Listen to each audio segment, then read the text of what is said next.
राम।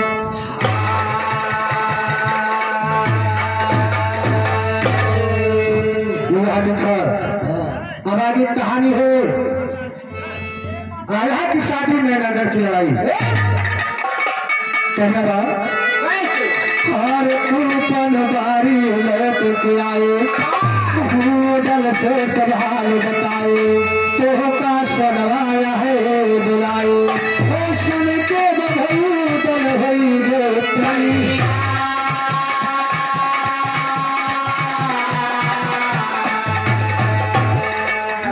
बधू दल तैयार हो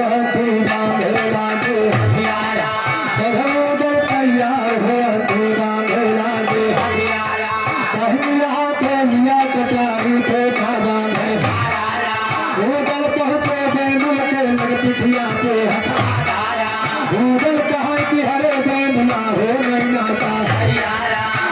कराई दिया भौजी से तोहरेगा को सहारा।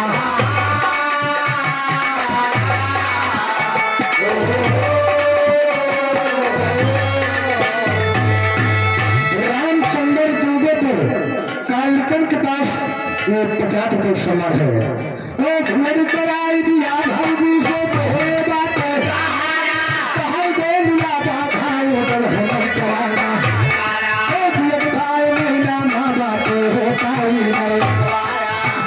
भैया थे आगे मर चले नहीं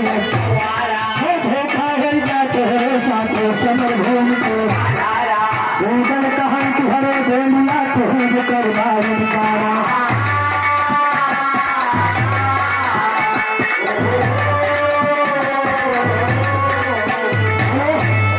रामचंद्र शेर को सम्मान है दूसरे सम्मान भैया को हाथों में स्वागत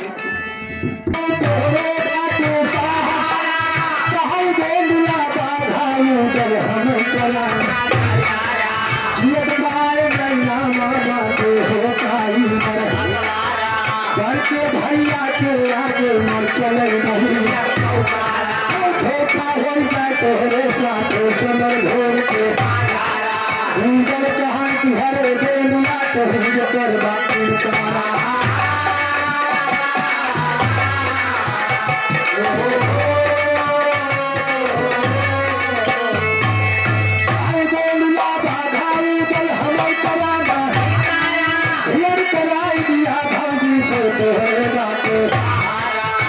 कराई दिया भौजी से तोहरे कहे बेलिया बाधाओ गल हम कराना लाचारा।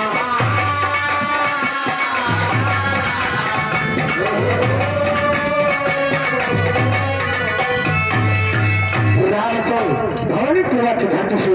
20 रुपये सम्मान है कहे बेलिया बाधाओ गल हम कराना लाचारा होता है करके भैया के आगे मर चले नहीं धोखा हो जाते हो साथ समझ हो भूगल कहा कि हरे बेलिया तो करवा करे वंश कर भवरिया नहीं ना रहते पंखा मोहना पोता दिए मेरे आगे शायर माधोरा लिखाई दिए बन वही मैं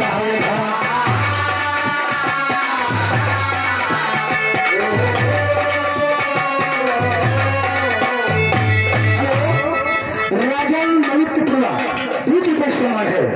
यह दिखा मुगल अपने बेदू घोड़ा के पास जाते और बेदू से कहा कि यार तुम्हें नैना गढ़ रानी सोना से मुलाकात करे बड़े मगर बेदू घोड़ा साफ साफ इनकार करता तो मुगल अपने बेदू घोड़ा को समझावत कैसे हुआ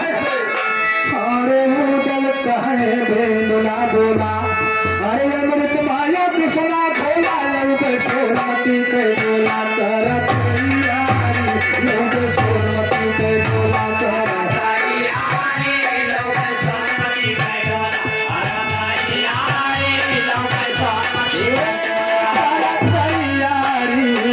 सोनमती के बोला कर तैयारी लोग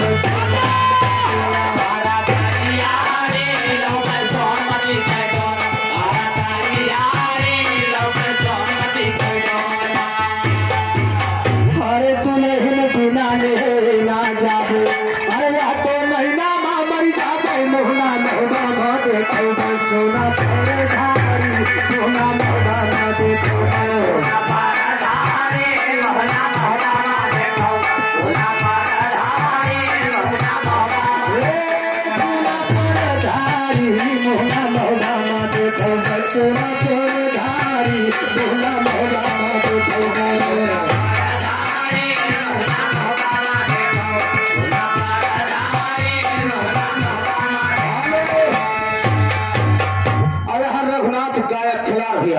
रुदौली की हड्डी से 20 रुपए का पुरस्कार है। पार्टनर से लाख लाख धन्यवाद है, आशीर्वाद की कामना है। अरे देवलाया है बहुत समझाए इधर लोग यादव 56 कोट की हड्डी से 50 रुपए का सम्मान भैया को बहुत प्राप्त हुआ। अरे देवलाया है बहुत समझाए अरे लोग क्या ना बिन दुल्हन पाए चाहे दर्द कटी जाए बोली चाहे दर्द कटी जाए बोली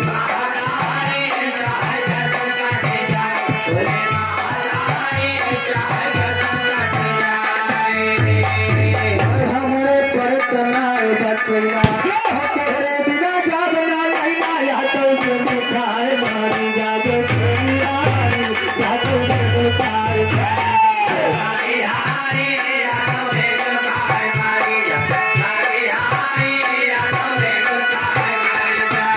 अरे हाथों बेदुल हुआ तैयार अरे हाथों कला साफ कार बेदुल का बोला ललका सोना ललका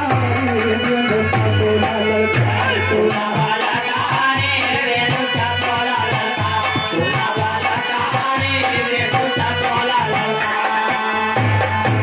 अरे उदल सुन के तोहरी बोली अरे लागत बासी ने मां बोली दिल हमको ले के होली लैला के मझारी दिल हमको ले के होली लैला के मझारी दिल हमको ले के होली लैला के मझारी दिल हमको ले के होली। शिव बहादुर भैया भवन के परवा के धरती से 4 रुपए का सम्मान भैया को हाथ देना। अरे छक्का बड़े बड़े के छोटे और गीला नहीं ना होते टूटे रमा बड़े बड़े जानवर के भूले यारी रमा बड़े बड़े जानवर के भूला हो यारी रमा बड़े बड़े जानवर भूले हो यारी रमा बड़े बड़े जानवर अरे बियांदुल कहा उदय सिंह साजा सबला बन हथियार खाली बाजे मिल के जान कर सारी खाली बाजे मिल के जान कर सवारी खाली बाजे मिल के जान कराया सवारी खाली बाजे मिल के जान। और यहाँ सौरभ यादव बेटी के धरती से 21 रुपए का सम्मान भैया को हार्दिक नमस्कार है। और करा सवारी बाघा उदल हथियार सवारा करा सवारी हथियार चेहरा चमका बघल जल दिया देना कसम जीव दिए दिल के ऊपर टूट होइए भूतल काले के दिल से सरक जाए के पहुंचा नहीं ना गहना जहां भवन कह दोहारा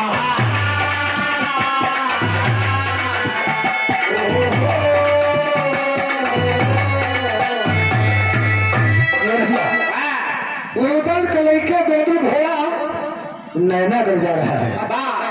मगर चाट कैसे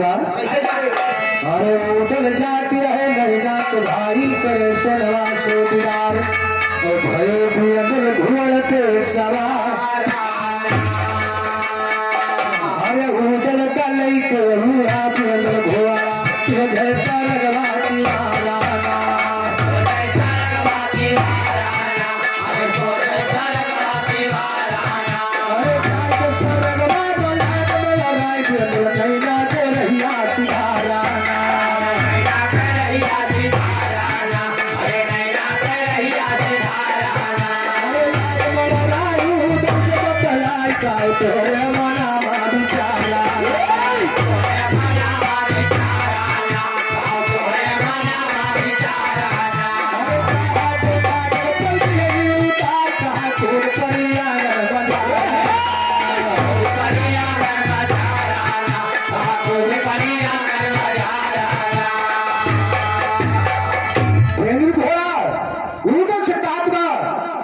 फाटक उतार कहा रानी सोना के लड़की अगर वही बा उठर करे उखड़ पड़े ना कहत बा उखड़ पड़े कहत बा मगर रोडल ने क्या जवाब दिया अरे रोडल का है दिया मिल नाम को दबा तीन के बनवासी तारा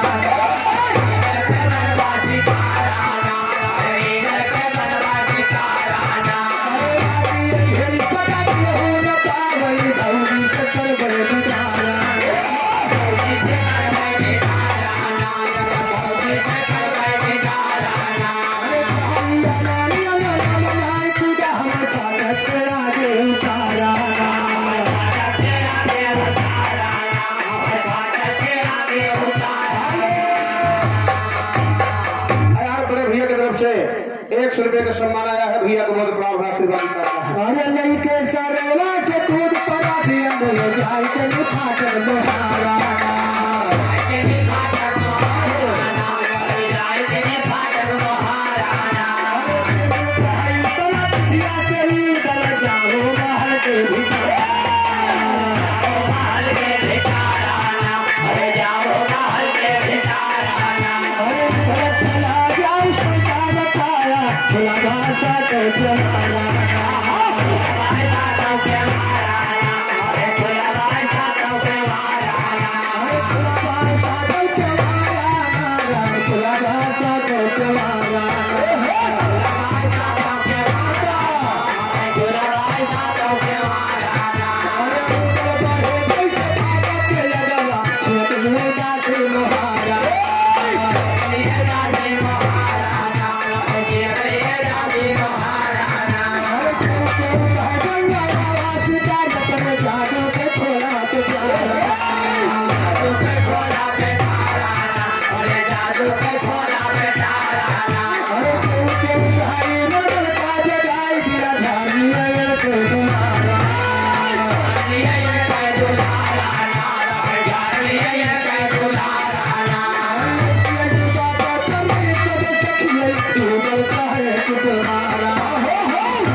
वहां पर काशी लोग पहरा लगावे थे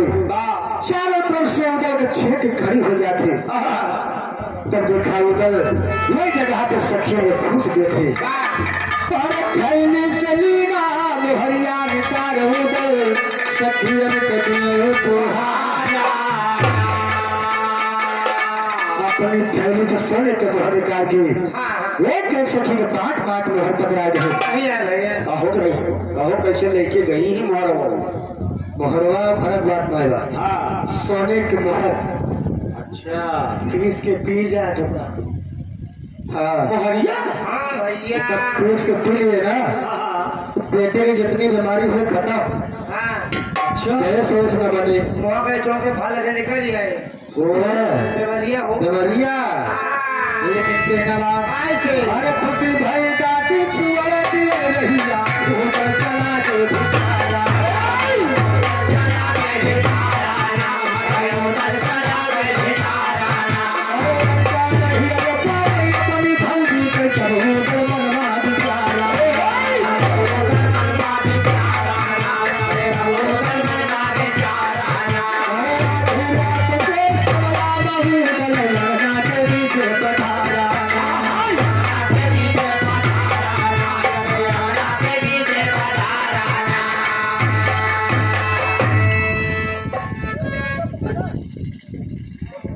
के कदम पहुंचा है हम नाम खड़े सोचे थे न जाने टाइम उनको थोड़ी में हमार फौजी सोए थे रानी सोना के बजाय अगर दोसर के मिल जाए तो इतनी मार पड़े यहाँ तो को हर ले जाना था तो कभी से को लिखना पड़ा हरे राम याधीरतिया भैया याधीरतिया अरे पहुंचे गवरा के लाला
सामने सोनवा बाटे और जाइया बतलाए कैया भौजी से मिलाना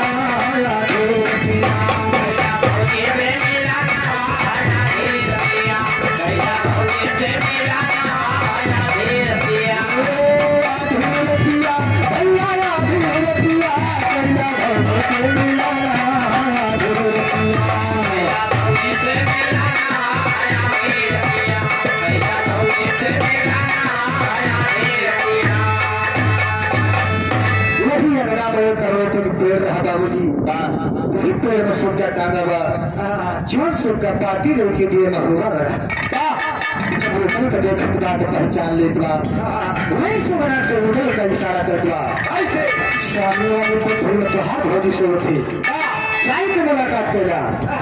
सुगना का इशारा उठल पाए तो सामने वाले कोठरी के पास पहुंच गई कहना बा उठल पहुंच गए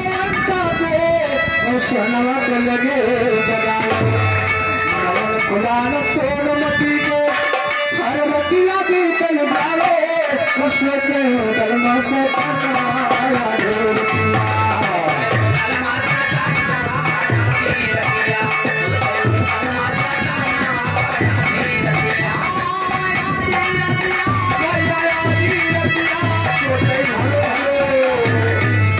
यार हमारे जगन्नाथ भैया टिकरा के धरती से 50 रुपए का पुरस्कार है, पात्र से लागा धन्यवाद है, आशीर्वाद की कामना है।